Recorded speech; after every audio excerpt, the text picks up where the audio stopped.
Ayo berinvestasi akhirat, bangun rumahmu di surganya. Sempurnakanlah ibadah Anda dengan beramal jariah yang pahalanya tidak terputus hingga akhir kiamat.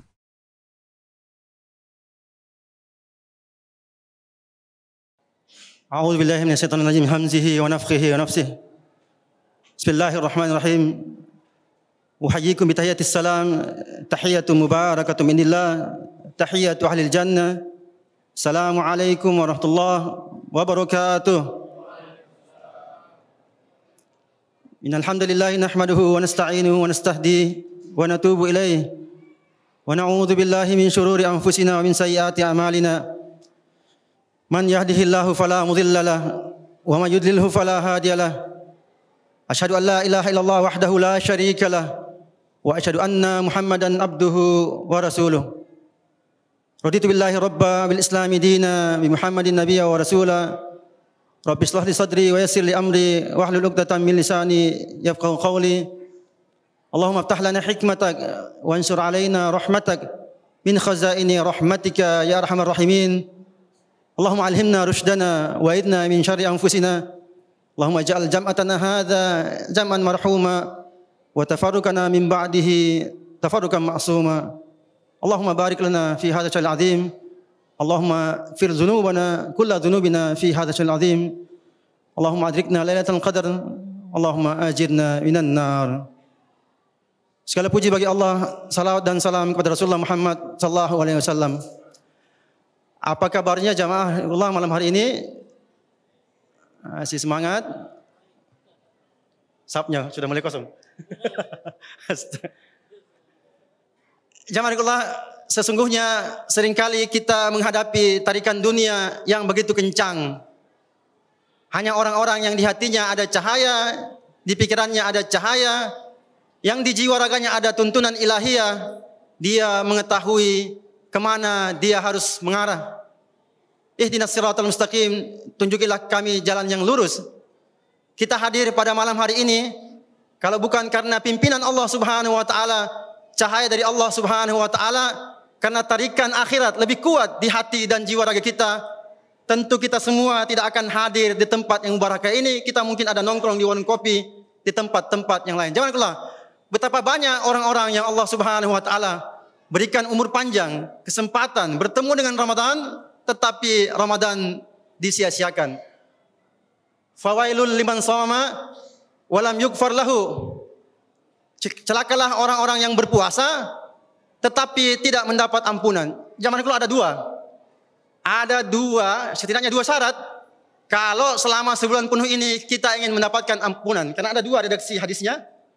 Yang pertama, man shoma ramadhana imanan wa ihtisaban ghufira lahu ma taqaddama min dzambih. Syarat yang pertama kalau mau diampuni dosanya adalah berpuasanya yang betul, berpuasanya yang serius, tidak seperti puasanya anak-anak. Puasanya tidak puasa awam, minimal dia puasanya khas.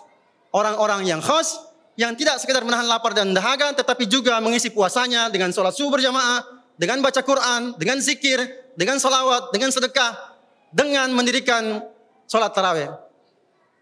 Iman dan ihtisaban yang pertama adalah berpuasa. Yang kedua, man qoma Ramadan imanan wa ihtisaban. Syarat yang kedua kalau mau diampuni dosa adalah qiyam Ramadan. Salat tarawih seperti ini berjamaah, bisa juga di rumah, terserah. Yang penting dia qiyam Ramadan. Man qama Ramadan imanan wa ihtisaban ghufira lahu ma taqaddama min dzambih. Dia mendirikan qiyam Ramadan, salat tarawih seperti ini atau salat sendirian di rumah, ghufira lahu ma taqaddama min dzambih, Allah akan ampuni dosanya.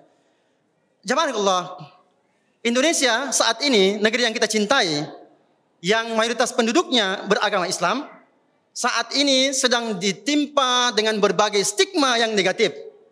Kita lihat tagar-tagar di media sosial kita, Indonesia dicap sebagai negara yang gelap. Bahkan sampai ke luar negeri, orang-orang mencap Indonesia sebagai negara yang gelap. Pertanyaannya, mayoritas penduduk Indonesia apakah beragama Islam atau beragama selain Islam? Halo? Islam bukan? Islam. Silakan lihat acara-acara patroli. Kalau ada yang tangkap begal, begalnya namanya orang Islam. Sekarang lagi marak judi online. Sebentar yang tangkap judi online, namanya Islam. Maka kita ingin mengatakan, bangsa dan negara ini kalau mau dia terang, bercahaya, maka mayoritas umat Islamnya harus terang dan bercahaya. Terang dan bercahaya dengan apa? Dengan menegakkan syariat Islam, dengan menegakkan tauhid, dengan menegakkan iqamatuddin, mendirikan agamanya secara murni dan konsekuen. Orang-orang yang beriman adalah orang-orang yang membawa cahaya. Orang-orang yang berpuasa, yang puasanya benar, adalah orang-orang yang membawa cahaya. Orang-orang yang pergi sholat subuh. Lihat, ketika kita sholat subuh, keluar dari masjid, keluar dari rumah, apa doanya? Doa cahaya. Kita mengatakan, Allahumma ja'al fi qalbi nuran. Ya Allah, jadikan hatiku cahaya. Wa fi sam'i nuran. Telingaku cahaya. Wa fi basari nuran. Penglihatanku cahaya. Wa fi yamini nuran. Kananku bercahaya. Wa fi shimali nuran. Kiriku bercahaya. Wa min fawqi nuran. Di atasku cahaya. Wa min tahti nuran. Di bawahku cahaya. Wa fi amami nuran. Depanku cahaya. Wa min khalfi nuran. Di belakangku cahaya. Allahumma ja'alni nuran. Jadikanlah aku bercahaya. Jamaah, negeri ini adalah negeri para wali, negeri para syuhada. Maka tidak ada cara lain untuk membuat negeri ini bercahaya kecuali masyarakatnya yang mayoritas muslim harus amanu wattaqau. Lau anna ahlal qura amanu wattaqau la fatahna alaihim barakatin minas sama'i wal ard. Kalau penduduk negeri ini beriman dan bercahaya, Allah Subhanahu wa taala pasti membukakan keberkahan, memberikan cahaya dari langit dan dari bumi. Jamaah, kita kalau lihat survei-survei tentang umat Islam, memang kita prihatin. Kita mengharapkan bahwa Ramadan ini menjadi cahaya, Ramadan ini menjadi spirit perubahan bagi umat Islam. Tetapi nampaknya kalau kita lihat survei-survei, ini menjadi tugas berat bagi kita semua, para da'i, mubalik, imam, guru-guru, para ajengan, para kiai, para ustadz, para guru besar. Ada hasil survei tahun 2019. Mudah-mudahan survei ini salah. Tapi kalau benar, ini kita memang prihatin. Survei tahun 2019 yang diadakan mengatakan bahwa di tengah-tengah maraknya dakwah seperti saat ini, jumlah umat Islam yang rutin menjalankan sholat 5 waktu itu cuma 38, sekian persen. Tidak cukup 50%. Di tengah banyaknya da'i, banyaknya pesantren, mubalik, masjid, banyak masjid. Marak seperti ini tidak cukup. Tidak cukup setengah dari jumlah umat Islam yang menjalankan sholat. Ini tugas yang berat bagi kita semua. Bagi semua kelompok Islam. Bagi semua firqah. Bagi semua mazhab. Tidak perlu kita berkelahi urusan lain. Ini persoalan yang sangat serius. Karena kalau umat Islam mayoritasnya tidak sholat, berarti mereka zalim kepada Allah Subhanahu wa taala. Dan kezaliman itu adalah kegelapan. Kezaliman kepada Allah karena tidak sholat adalah kegelapan. Kezaliman kepada sesama manusia, melakukan korupsi adalah kegelapan. Apapun bentuk kezaliman, itu adalah kegelapan. Ittaquz zulma, fa inna zulma zulumatun yaumal qiyamah. Jauhilah akan kalian kezaliman, karena kezaliman itu pada hari kiamat nanti adalah kegelapan. Jamaah, negeri ini tidak habis-habisnya ditimpa musibah. Korupsinya luar biasa. Dulu kita kaget orang korupsi miliar, kaget kita. Sekarang orang korupsi hampir 1.000 triliun. Oplos Pertalite menjadi Pertamax 1.000 triliun. Berlomba-lomba semua. Kita nggak kaget lagi. Ribuan triliun. Yang 1.000 triliun ini kalau dibangunkan masjid, berapa masjidnya? Dibuat anak-anak ini sekolah gratis, berapa sekolah gratis? Mahasiswa gratis berapa? 1.000 triliun, Pak. Kita kaget. Jangan lupa, Rasulullah Muhammad SAW, kalau kita perhatikan asbabul wurud dari hadisnya, Rasulullah SAW pernah sangat marah ketika beliau pergi ke Madinah, beliau mau beli kurma, lalu beliau dapatkan pedagangnya itu culas. Dia oplos kurma yang bagus dicampur dengan kurma yang jelek.